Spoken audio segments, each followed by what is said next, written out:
اب تم آرام کرو بیٹی، نواب کامران نے اس کا تھانہ تھپتھپایا اور اسے دوبارہ بستر پہ لٹایا۔ سو جاؤ، بس میرے ایک سوال کا جواب اور دے دو۔ جی پپا۔ کیا عاطفہ واقعی اسی جگہ پر تھی جہاں تم نے اس کی لاش کو اکرام کے مردے کے ہاتھوں میں دیکھا تھا؟ میرا مطلب ہے ایسا تو نہیں کہ اس کی لاش کو کسی اور جگہ سے وہاں تک لایا گیا ہو؟ نہیں پاپا، روبینہ نے کچھ سوچے بغیر جواب دیا۔ میں نے اسے پرانے مندر کے قریب دیکھا تھا۔ میں پورے یقین کے ساتھ کہہ سکتی ہوں کہ میں اب بھی اس مکان کی نشاندہی کر سکتی ہوں۔ کیا میں آپ کے ساتھ چلوں؟ نہیں، نواب کامران نے ہاتھ اٹھا کر اسے روکا۔ میں کہہ چکا ہوں کہ تم گھر پر ہی رہو گی، تمہیں کہیں جانے کی ضرورت نہیں۔ وہ روبینہ کے کمرے سے نکلے اور نیچے چلے آئے جہاں ڈاکٹر خالد ان کا انتظار کر رہا تھا۔ کیا رہا خالد؟ سب انتظامات مکمل ہیں انکل، وہ تھکے تھکے لہجے میں بولا۔ نواب کامران نے اس کے قریب آتے ہوئے کہا، آؤ کچھ دیر کے لیے باہر چلیں۔ نہیں ابھی نہیں، خالد نے انکار میں سر ہلایا۔ لیکن کیوں؟ کچھ محلے والے آنے والے ہیں، روبینہ گھر پر ہی ہے، وہ انہیں سنبھال لے گی۔ آؤ۔ وہ اسے ساتھ لیے ہوئے باہر چلے آئے۔ وہ پیدل ہی دونوں پرانے مندر کے پاس پہنچے۔ اس ٹوٹے پھوٹے مگر اب بھی فعال مندر کی شکستہ عمارت کے خستہ حال دروازے پر کھڑے ہو کر وہ کافی دیر ارد گرد کا جائزہ لیتے رہے۔ یہاں ایک عجیب وحشت اثر ماحول کا پہرا تھا۔ چاروں طرف روح کو چھید کر رکھ دینے والی خاموشی طاری تھی۔ انسپکٹر واجد سے میری گفتگو ہوئی۔ اس نے بتایا کہ اس علاقے میں اب تک تقریباً 12 افراد موت کا شکار ہو چکے ہیں۔ ان اموات کی پر اسراریت نے لوگوں کو اس علاقے سے خوفزدہ کر دیا ہے۔ یہ مندر بھی آسیب زدہ مشہور ہو چکا ہے۔ دن کے وقت بھی لوگ اس طرف آتے ہوئے دہشت محسوس کرتے ہیں، حتیٰ کہ اس کے قریب سے گزرنے کو بھی برا سمجھتے ہیں۔ یہ سارا علاقہ جابر ملک کی ملکیت ہے۔ اس علاقے کی ویرانی اور بے آباد ہو جانے سے سب سے زیادہ نقصان اسی کو ہوا ہوگا۔ میں یہ سب کچھ جانتا ہوں، ڈاکٹر خالد نے بیزاری سے کہا، اور انہی وجوہات کی بنا پر یہ علاقہ دوبارہ آباد ہی نہ ہو سکا۔ تاہم اس کی ایک بڑی وجہ اور بھی ہے۔ وہ کیا؟ ملک کے پاس اتنی دولت ہے کہ وہ اس دلدلی اور آسیب زدہ علاقے سے محروم ہو جانے کے باوجود پریشان نہیں ہوا۔ وہ اپنے مال پر سانپ بن کر بیٹھا ہے۔ اسے پورے گاؤں میں سے یہ چندہ ایکڑ ارضی دینے سے کیا فرق پڑتا ہے؟ اور اس کے پاس یہ سارا مال آیا کہاں سے؟ سنا ہے کہ جب اس کا باپ مرا تھا تو اس کے کچھ ہی عرصے کے بعد اچانک اس کے پاس کہیں سے مال آنا شروع ہو گیا۔ اس نے آہستہ آہستہ گاؤں کی ارضی خریدی، پھر جب وہ بلا شرکت غیر یہاں کا مالک بنا تو اس نے اپنی مرضی سے یہاں کا انتظام سنبھالا، حتیٰ کہ پولیس چوکی تک کے لوگ اس کے اپنے ہیں۔ اور ایسے ہی لوگوں نے مشہور کر دیا ہوگا کہ یہ علاقہ آسیب زدہ ہے، یہاں جنوں کا بسیرا ہے، یہ مندر بھوتوں کا گھر ہے، وغیرہ وغیرہ۔ جی ہاں، خالد نے کہا، کچھ ایسا ہی معاملہ ہے۔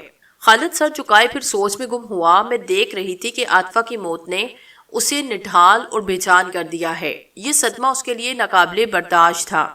نواب کامران کا ذہن کسی اور ہی سمت پرواز تھا۔ ان کا خیال تھا کہ قبروں سے غائب ہونے والی لاشوں کو کسی خاص مقصد سے استعمال کیا جا رہا ہے۔ اس سائنسی دور میں بھی وہ بدروحوں اور پنڈتوں اور پجاریوں کے سفلی علوم پر یقین رکھتے تھے۔ مجھے ان کے خیالات سے پورا اتفاق تھا۔ میں خود، میرا 129 سال سے قبر میں زندہ رہنے والا بیٹا فیروز اور نواب سلیمان ایک ایسی مثال تھے جن کے خطوط میں سام جن اور میری میت کے سینے پر پڑا ہوا بزرگ کا تعویذ ہر اس بات کی تصدیق کرنے کے لیے کافی تھے جو اس سائنسی دور کی عقل پر ماتم کنا ہو۔ علم اپنی جگہ اور روحانیت اپنی جگہ۔ اگر قدرت نے فیروز کی زندگی میری لاش سے دودھ کشید کر کے قائم رکھی تھی تو نواب سلیمان کی حیرت انگیز قوتوں کا بھی کوئی جواب نہ تھا۔ وہ سام جن کے سر پر ہی صحیح مگر اپنی دنیا کا بے تاج بادشاہ تھا۔ یہ الگ بات ہے کہ مجھے حاصل نہ کر سکنے کے بعد وہ مجھے ختم کرنے کے در پہ ہو گیا تھا، اور اس میں بھی قدرت نے اسے ناکامی سے نواز کر عجیب و غریب حالات کا جو ایک نہ ختم ہونے والا سلسلہ شروع کر رکھا تھا، وہ اس کے لیے جلتی پر تیل کے مصداق تھا۔ میرے لیے انتظار اور قرب کے خاتمے کی امید کا دامن بھی اسی سلسلے سے بندھا ہوا تھا۔ وہ دونوں کچھ دیر کے بعد گھر کی طرف لوٹ پڑے۔ مجھے اچانک بے چینی سی محسوس ہوئی اور میں پلک جھپکتے میں ڈاکٹر خالد کے گھر پہنچ گئی۔ روبینہ گھر کی صفائی میں لگی تھی۔ اس نے مکان کا ایک ایک گوشہ دھو کر چمکایا۔ صفائی سے فارغ ہوئی ہی تھی کہ دروازے پر دستک ہوئی۔ اس نے آگے بڑھ کر بغیر سوچے سمجھے دروازہ کھول دیا۔ تب اسے اپنے حکامت پہ غصہ آیا۔ اسے بنا پوچھے دروازہ نہیں کھولنا چاہیے تھا، مگر اب کیا ہو سکتا تھا؟ جابر ملک سامنے کھڑا تھا۔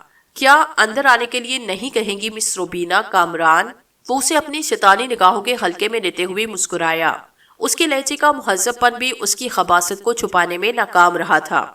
روبینہ نے اسے غور سے دیکھا، وہ تھکا ہوا اور پریشان نظر آ رہا تھا۔ کچھ سوچ کر اس نے ایک طرف ہٹتے ہوئے کہا، آئیے۔ وہ اندر چلا آیا۔ روبینہ نے دروازہ کھلا چھوڑا اور اسے ڈرائنگ روم نما کمرے میں لے آئی۔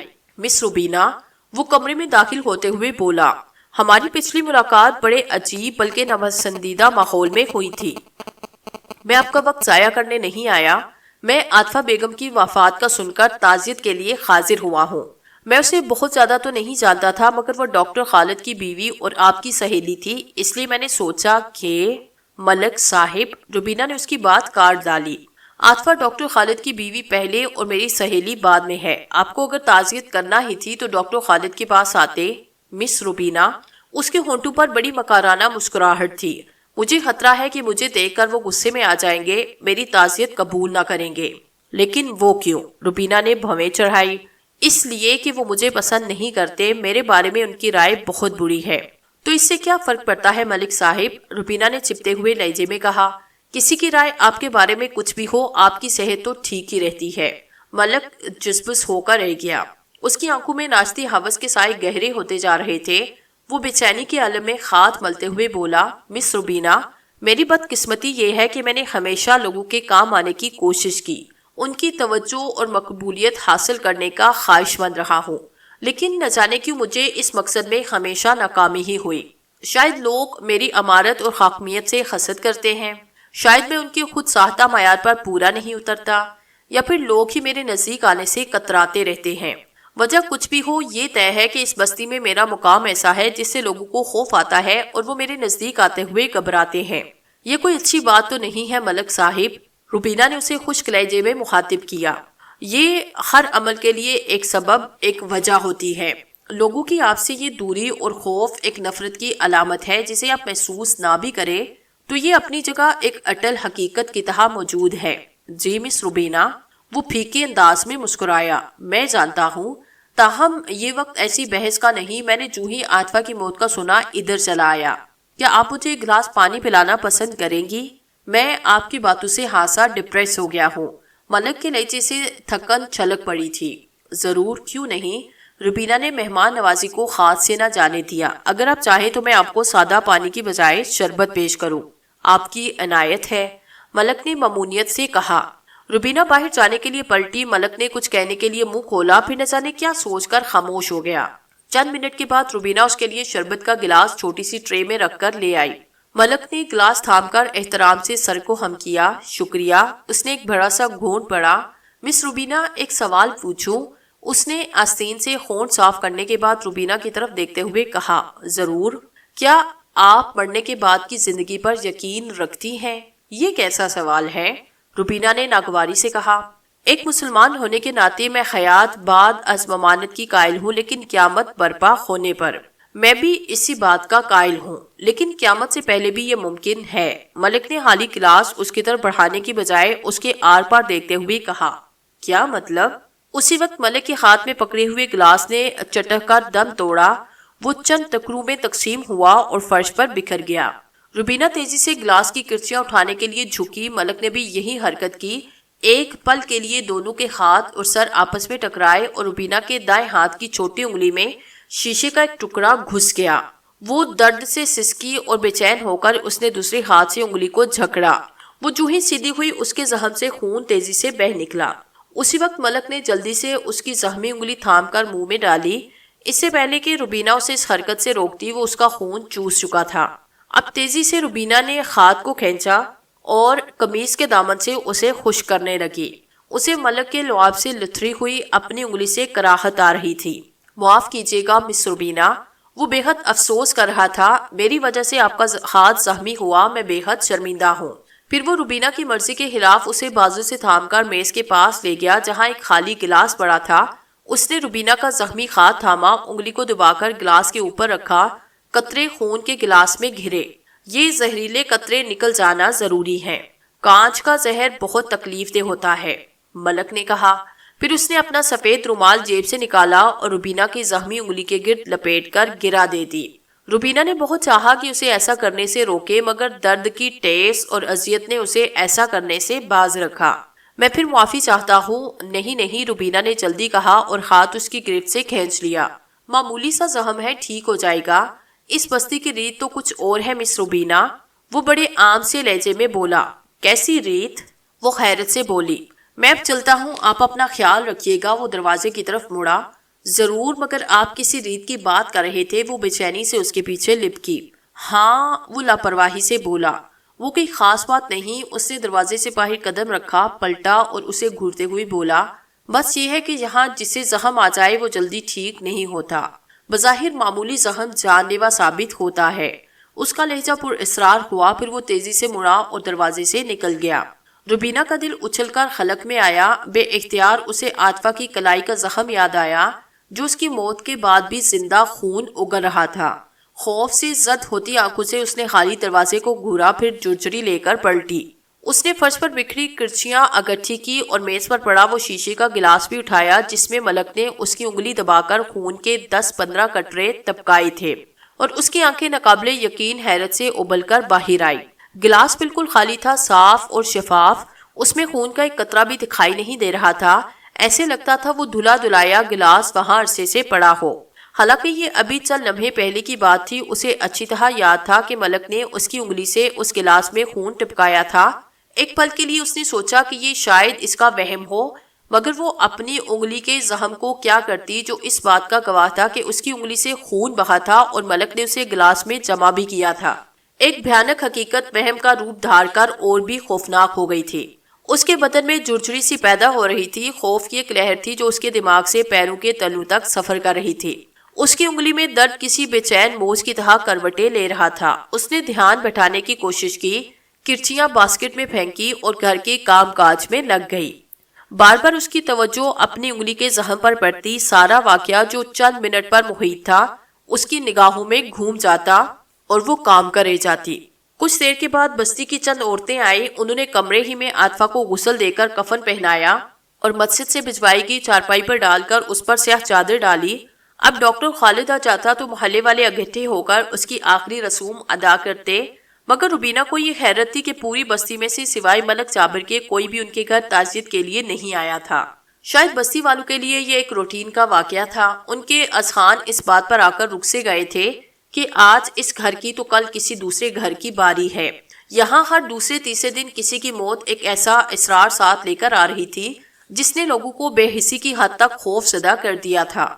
روبینا نے ان عورتوں کے جانے کے بعد پھر کمرے کو تالا لگایا۔ جاتے ہوئے ان میں سے ایک بوڑھی عورت نے بڑے عامیانہ لہجے میں کہا، عورت کو رات کے اندھیرے میں دفن کرنا چاہیے، لیکن آج کل یہاں کے جو حالات ہو رہے ہیں، میرا خیال ہے ڈاکٹر صاحب اپنی بیگم کو جلد از جلد دفنانا چاہیں گے۔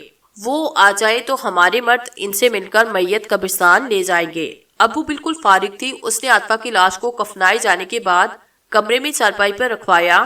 اب اس کا جی چاہ رہا تھا کہ اپنی عزیز ترین سہیلی کا چہرہ جھی بھر کر دیکھے آخری بار، پھر اس کے بعد تو اسے کبھی دیکھ نہ سکے گی۔ اس کا دل خوف سے لبریز تھا، دماغ اندر جانے پر آمادہ نہ تھا، مگر آخر جیت اس محبت، اس تعلق کی ہوئی جو اسے عاطفہ سے تھی۔ اس نے چارپائی گھمائی اور کمرے کا تالا کھولا۔ وہ دیوانہ وار کمرے میں داخل ہوئی اور سیدھی عاطفہ کی لاش کے پاس آ کر رک گئی۔ عاطفہ کا چہرہ کفن سے باہر تھا۔ وہ اس کے پاس گھٹنوں کے بل بیٹھی اور بڑی محویت بھری توجہ سے اسے دیکھنے لگی۔ اس کے دل و دماغ میں گزرا ہوا وقت جادو کی لہروں پر مچل رہا تھا۔ یہ لہریں پانی کی دھار بن کر اس کی آنکھوں میں خلچل مچا رہی تھی۔ اس کی خوبصورت اور پیاری سہیلی جو کل تک اس کے ساتھ دکھ سکھ بانٹ رہی تھی، آج خاموش اور ساکت پڑی تھی۔ مگر نہیں، روبینا کو محسوس ہوا کہ عاطفہ کے چہرے پر وہ سکون ناپید ہے جو ایک مرنے والے کا خاصہ ہوتا ہے۔ اس کے چہرے کے نقوش میں عجیب سی بے چینی، وحشت اور اذیت کا عنصر نمایاں تھا۔ ایسے لگتا تھا وہ ابھی کے ابھی چیخ مار کر اٹھ جائے گی۔ روبینا کو اس احساس نے بےقل کیا۔ اس کی سمجھ میں نہیں آیا کہ وہ کیا کرے۔ اس نے اس سے پہلے بہت سی لاشیں دیکھی تھی، مگر جو مرتنی، ویرانی اور وحشت عاطفہ کے چہرے پر ناچ رہی تھی وہ اس کے تجربے میں کبھی نہ آئی تھی۔ نہ جانے کس خیال سے روبینا نے عاطفہ کی کلائی کے زخم سے پٹی ہٹائی۔ وہ اس کے زخم کو دیکھنا چاہتی تھی۔ جو ہی عاطفہ کا زخم ننگا ہوا، روبینا کی اپنی انگلی کے زخم میں درد کی ایک زوردار ٹیس اٹھی۔ کراہ کر اس نے ہاتھ کو جھٹکا۔ وہ تڑپ کر رہ گئی، برداشت نہ کر سکی۔ اسی وقت اس کی نظر عاطفہ کے چہرے پر پڑی اور وہ سن ہو کر رہ گئی۔ اسے صاف محسوس ہوا تھا کہ عاطفہ کے ہونٹوں نے حرکت کی تھی۔ اس نے کچھ کہا تھا، روبینا یہ تو نہ سن سکی کہ اس نے کیا کہا ہے، مگر بہرحال وہم نہیں تھا کہ عاطفہ کے ہونٹ ہلے تھے۔ اس کے ساتھ ہی عاطفہ کے چہرے کے نقوش میں واضح تبدیلی آئی۔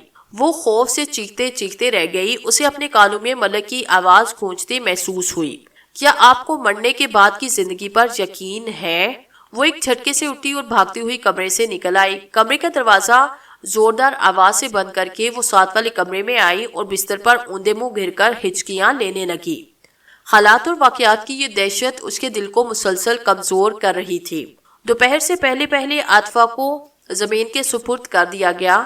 وہ نواب کامران اور ڈاکٹر خالد کے منع کرنے کے باوجود جنازے کے ساتھ گئی۔ قبرستان میں اور لوگوں کے ساتھ جابر ملک بھی موجود تھا۔ اس کی موجودگی میں روبینہ کی انگلی کے زخم کا درد کئی گنا بڑھ گیا۔ ٹیسے اسے اس قدر اذیت دے رہی تھی کہ اس کے ہونٹوں سے بار بار کراہ نکل جاتی۔ جب تکلیف اس کے لیے ناقابل برداشت ہو گئی تو اس نے ہونٹوں کو دانتوں میں دبا کر زور سے بھینچا۔ قبر کی مٹی برابر کرنے کے بعد جب دعا مانگی جا رہی تھی تو روبینہ کو ایسا چکر آیا کہ وہ ایک پکی قبر کی منڈیر پر بیٹھی۔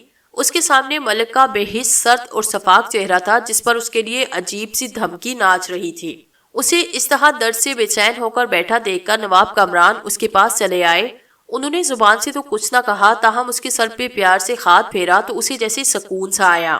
روبینہ نے سر جھکایا اور ناچنے لگی کہ اس کی محبوب سہیلی قبر کے اندھیرے میں اکیلی کیا محسوس کر رہی ہوگی۔ اس کا دل اتنے زور سے گھبرایا کہ اس نے چونک کر آنکھیں کھولی۔ درد کی ایک تیز لہر اس کے پورے بازو اور کمر میں پھیلتی چلی گئی۔ وہ بے چینی سے پہلو بدل کر رہ گئی۔ اس وقت اس نے دیکھا کہ اس کی انگلی کے زخم سے خون رس رس کر قبرستان کی زمین میں جذب ہو رہا تھا۔ یہ دیکھتے ہی جیسے اس کی ذہنی روح بہک گئی۔ اس نے بے اختیار سوچا کہ عاطفہ بھی یقیناً ایسے ہی پر اسرار حالات کا شکار ہو کر موت کے منہ میں چلی گئی ہے، مگر اس نے سوچا، میں کبھی حالات کی دہشت اور سریت کے سامنے سپر نہیں ڈالوں گی۔ میں اس قدر آسانی سے شکست تسلیم نہیں کروں گی۔ یہ درست ہے کہ میری انگلی پر بھی ویسے ہی زخم آیا تھا جیسے عاطفہ کی کلائی پر آیا تھا، مگر میں اس زخم کو اپنی موت کا سبب نہیں بننے دوں گی۔ ایک ارادہ اس کے دل و دماغ پر دھند کی لہر بن کر چھاتا چلا گیا۔ اسی وقت مولوی صاحب نے دعا ختم کی اور گنے چنے لوگ قبرستان سے باہر جانے کے لیے روانہ ہو گئے۔ نواب کامران نے خالد کو اپنے ساتھ لیا اور وہ تینوں بھی قبرستان کے مین گیٹ کی طرف چل پڑے۔ ملک جابر نے بھی خاموشی سے واپسی کی راہ لی۔ اس نے ایک بار بھی ڈاکٹر خالد سے کوئی بات کی تھی نہ اسے تعزیت کے الفاظ کہے تھے۔ وہ دوسرے لوگوں کے ساتھ ان سے پہلے ہی قبرستان سے نکل کر بستی کی جانب چلا گیا۔ قبرستان سے باہر نکل کر مولوی صاحب نواب کامران وغیرہ کے ساتھ ایک طرف کھڑے ہو گئے۔ اس وقت تک باقی سب لوگ جا چکے تھے۔ لوگوں کو اپنی موت یاد نہیں رہی۔ مولوی صاحب نے نواب کامران کو مخاطب کیا، یوں لگتا ہے وہ یہاں کوئی فلم دیکھنے آئے تھے۔ فلم ختم ہوئی اور وہ گھروں کو لوٹ گئے۔ اجنبیت کی یہ دیواریں اس قدر بلند ہوتی جا رہی ہیں کہ اب تو یہاں سانس گھٹنے لگا ہے۔ آپ ٹھیک کہتے ہیں مولانا صاحب، نواب کامران نے جواب دیا، لیکن جس قسم کے حالات میں یہ لوگ سانس لے رہے ہیں وہ تو کسی کو بھی ایسا ہی بے حس کرنے کے لیے کافی ہیں۔ یہ بھی درست فرمایا آپ نے، مولوی صاحب نے اسبات پہ سر ہلایا۔ مولانا، یہ فرمائیے آپ کے پاس کچھ علمی ذخیرہ بھی موجود ہے؟ جی ہاں۔ مولوی صاحب ایک دم خوش ہوئے، شاید کوئی پڑھا لکھا اور ہم مزاج شخص ملنے پر ان کی طبیعت کھل اٹھی تھی۔ آپ کی اطلاع کے لیے میرے پاس ایک اپنی ذاتی چھوٹی موٹی لائبریری ہے جو میں جہاں بھی جاتا ہوں میرے ساتھ جاتی ہے۔ فرمائیے، شاید میں آپ کی مدد کر سکوں۔ کس موضوع پر آپ کچھ پڑھنا چاہیں گے؟ مولوی صاحب نے بڑے خلوص سے پوچھا۔ کیا آپ کے پاس کالے جادو سے متعلق کوئی کتاب موجود ہے؟ جی ہاں۔ مولوی صاحب نے چونک کر نواب کامران کی طرف دیکھا۔ ڈاکٹر خالد اور روبینہ کی بھی یہی کیفیت ہوئی، مگر آپ اس موضوع پر کس قسم کا مواد چاہتے ہیں؟ مواد جیسا بھی ہو، بس جادو اور کالے جادو کے متعلق ہونا چاہیے۔ کیا میں آپ کے ساتھ کچھ وقت گزار سکتا ہوں آپ کی لائبریری سے استفادہ کی نیت سے؟ آپ ایک پڑھے لکھے آدمی ہو کر ایسے علوم کے بارے میں کیوں جاننا چاہتے ہیں؟ پڑھا لکھا ہوں تبھی تو علم میں اضافہ چاہتا ہوں مولانا صاحب، نواب کامران نے کافی لطافت سے کہا۔ ظاہر ہے کوئی ان پڑھ تو ایسی حرکت کرنے سے رہا۔ مولا نے بھی جوابی وار کیا، بہرحال آپ جب چاہے تشریف لے آئیں، میں اور میری کتابیں دونوں حاضر ہیں۔ شکریہ، نواب کامران نے کہا۔ اسی وقت روبینہ چکرا کے رہ گئی۔ ڈاکٹر خالد نے جلدی سے اسے تھاما اور سہارا دے کر چل پڑا۔ نواب کامران نے بھی مولوی صاحب سے اجازت لی، ایک بار پلٹ کر قبرستان کو دیکھا، پھر خالد اور روبینہ کے پیچھے گھر کی طرف چل پڑے۔ میں اب تک کی صورتحال سے یہ تو سمجھ چکی تھی کہ یہ سب ایک شاہسانہ ہے، مگر اب تک مجھے سارے سلسلے سے اپنی وابستگی کا علم نہ ہو سکا تھا۔ میں جب بھی واپس چلے جانے کا ارادہ کرتی کوئی نادیدہ قوت مجھے اس پر عمل کرنے سے روک دیتی۔ یہ نادیدہ قوت قدرت ہی کی ہو سکتی تھی جو مجھے اس کھیل میں اپنے حصے کا کردار ادا کرنے کے لیے وہاں رکنے پر مجبور کر رہی تھی۔ مگر میں اب چاہتی تھی کہ جو بھی ہونا ہے ہو جائے، دیر نہ ہو۔ فیروز کے لیے بار بار واپس آنا اب مجھے کھلنے لگا تھا۔ نواب سلیمان کوئی بھی شرارت کر سکتا تھا، ایک کا توڑ تو گزشتہ رات میں نے کر لیا تھا، مگر ایسا نہ ہو کہ میرے وہاں نہ ہونے کا وہ کوئی بڑا فائدہ اٹھا لے۔ میں ایسی ہی سوچوں میں گم تھی کہ نواب کامران گھر کا دروازہ کھول کر اندر آئے۔ ڈاکٹر خالد ان کا انتظار کرتے کرتے تھک کر سو گئے تھے، مگر جب وہ کمرے میں داخل ہوئے تو اس کی آنکھ کھلی۔ پھر نواب کامران اور مولوی صاحب کو دیکھ کر وہ چونک پڑا۔ وہ دونوں اس کے بستر کے سامنے پڑی کرسیوں پر بیٹھ چکے تھے۔ خالد بھی بستر سے نکلا، ان کے پاس آ بیٹھا۔ نواب کامران نے خالد کو مخاطب کیا، خالد کیا تم نے کبھی وچ کرافٹ کے بارے میں سنا ہے؟ جی ہاں، یہ افریقی قبائل کا قدیم ترین جادو ہے، بالکل، اور اس کی جدید شکل آج کل ہمارے مشرق میں خوب پھیل رہی ہے۔ میں سمجھا نہیں آپ کہنا کیا چاہتے ہیں۔ خالد نے ان کی طرف الجھی ہوئی نظروں سے دیکھا۔ مولوی صاحب بیٹھے دھاڑی کھجا رہے تھے۔ تمہیں یاد ہوگا کہ روبینہ نے ہمیں بتایا تھا کہ اس نے گزشتہ رات کسی لاش کو دیکھا تھا جس نے عاطفہ کی لاش اپنے ہاتھوں پر اٹھا رکھی تھی۔ یہ غیر فطری، غیر انسانی یا غیر مانوس چیز کیا ہو سکتی ہے؟ کوئی بھوت یا کوئی زندہ لاش؟ خالد نے اپنا خیال ظاہر کیا۔ جمشید کا بھی یہی بیان ہے کہ اس نے گزشتہ رات جس مردے کو دیکھا وہ کوئی اور نہیں، اس کا اپنا بھائی اکرام تھا، جسے اس نے کل دن میں ہی خود اپنے ہاتھوں میں قبر میں ڈالا تھا۔ یہ تو طے ہے کہ اکرام مر چکا ہے۔ خالد نے پھر زبان کھولی، مگر یہ بھی تو ہو سکتا ہے کہ جب ہم لوگوں نے اسے قبر میں دفن کیا تھا اس وقت تک وہ مرا نہ ہو، بلکہ کسی بیماری یا کسی اور سبب سے اس کا سانس بند ہو گیا ہو۔ پھر جب اسے ہوش آیا تو وہ قبر سے باہر نکل کر میدان کی طرف چلا آیا۔ یہ کیا پاگلوں جیسی باتیں کر رہے ہو خالد؟ نواب کامران نے ناگواری سے کہا۔ تو اس نے موت کی تصدیق کی؟ یہی نہیں، کل جب اس کی لاش کفن سے باہر لوڑک آئی تھی تو میں نے خود اسے دیکھا تھا، وہ مکمل مردہ تھا، زندگی کی رمق سے محروم تھا۔ اب تم خود اپنی بات اور تجربے کی نفی کیوں کر رہے ہو؟ پھر وہ مولوی صاحب کی طرف متوجہ ہوئے۔ آپ بتائیے مولوی صاحب، میں تفصیل سے آپ کو ہر بات، ہر شک اور ہر دلیل سے آگاہ کر چکا ہوں، آپ کیا کہتے ہیں؟ میرا خیال ہے اس بستی کا کوئی آدمی کالے جادو کا یہ کھیل کھیل رہا ہے، اور اس میں کوئی شک نہیں کہ پرانے مندر، میدان اور جنگلی علاقے میں گھومنے والے یہ مردے عفریت ہیں، چلتی پھرتی زندہ لاشیں۔ خالد حیرت سے منہ پھاڑ کر رہ گیا۔ کیا ہماری باتوں پر یقین نہیں آیا تمہیں؟ نواب کامران نے اس سے پوچھا۔ میں حیران ہوں کہ آپ پڑھے لکھے ہو، اس سائنسی دور میں ایسی خرافات پر یقین کرتے ہیں۔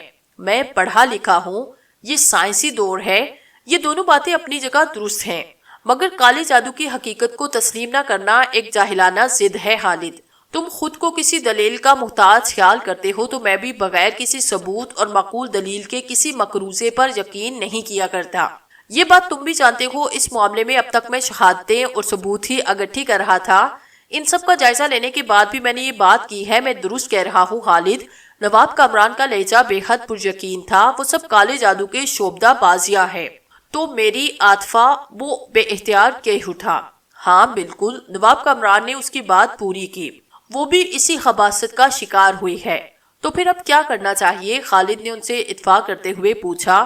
جمشید کے بھائی اکرام کو تو ایک طرف چھوڑو، وہ کسی پر اسرار آگ کا شکار ہو کر اسی رات ختم ہو گیا تھا۔ مجھے اب فکر عاطفہ کی ہے۔ کیا مطلب؟ خالد نے نواب کامران کے جھجکتے ہوئے انداز پر چونک کر پوچھا۔ عاطفہ کو اب کیا خطرہ ہے؟ اسے تو میں خود اپنے آپ ہاتھوں کے ساتھ مٹی تلے دبا کر آیا ہوں۔ اب کہنا کیا چاہتے ہیں؟ خدا کے لیے کھل کر کہیے۔ دیکھو خالد، نواب کامران نے گہری سانس لی۔ خدا کرے کہ میرے اندیشے درست نہ ہوں، لیکن ہم کوئی بھی خطرہ مول نہیں لے سکتے۔ میں اور مولوی صاحب یہ ارادہ کر چکے ہیں کہ آج رات صبح تک عاطفہ کی قبر پر چوکیداری کریں گے۔ میں بھی آپ کے ساتھ چلوں گا، خالد نے جلدی سے کہا۔ وہ بے حد جذباتی ہو رہا تھا۔ اگر آپ کے اندیشے میں ذرا سے بھی جان ہوئی تو میں اپنی عاطفہ کے لیے کچھ بھی کر گزروں گا۔ میرا مسئلہ تو یہ ہے کہ تم گھر پر رہو، روبینہ بھی تنہا ہے۔ نہیں انکل، خالد نے ان کی بات کاٹ ڈالی۔